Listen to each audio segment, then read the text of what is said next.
Sir আপনি সুদূৰ আৱাসী সন্মিলনৰ সভাপতি হিচাপে এই ভাষা আৰু সংগীতৰ কিছু অকণমান ক'ব নেকি?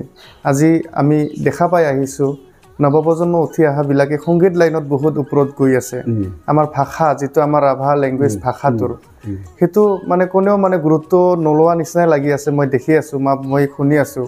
তো এইটোৰ সম্পৰ্কত অলপমান ক'ব নেকি ছাৰ? ভাষা সংগীত ইয়াৰ সম্পূৰ্ণ দায়ী হ'ল আমি কি কয় আজিৰ পুৰুষসকলে। আজিৰ পুৰুষসকলে এটা দোষৰ কাৰণে এতিয়া নৱপ্ৰজন্মে সেই সুবিধাটো মানে বঞ্চিত হৈ যায়। যেনেকৈ আমি আমাৰ নিজস্ব ভাষা আছে, মই যদি নকওঁ, মই যদি আমাৰ নৱপ্ৰজন্ম মোৰ ল'ৰা ছোৱালীক যদি মই শিকাই থৈ নাযাওঁ, সিহঁতে জানিব কেনেকৈ?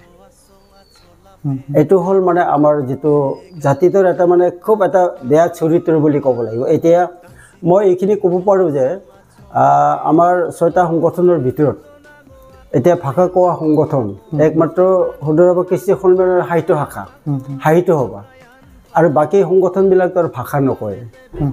জাতীয় ভাষাটো আমি ধৰি ৰাখিব পাৰিম নে নোৱাৰিম, ইয়াত ডাঙৰ এটা সন্দেহ হৈ গৈছে। কিন্তু আশা আছে যে কৃষ্টি সন্মিলন থাকে মানে ভাষা থাকিব।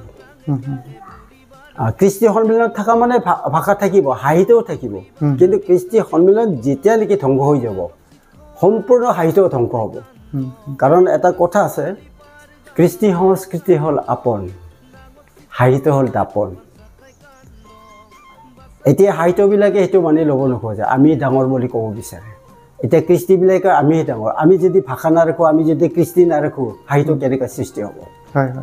তাৰ কাৰণে আৰু সাহিত্য আৰু কৃষ্টি এই দুটা সংগঠনে আমি একত্ৰিতভাৱে যদি আমি একেবাৰে মিলিত হৈ পেলাই যদি আমি কাম কৰোঁ, তেতিয়া জাতিৰ ভাষাও ধ্বংস নহ'ব, সাহিত্যও ধ্বংস নহ'ব। এইটোৱে মোৰ তাৰমানে ক'বলৈ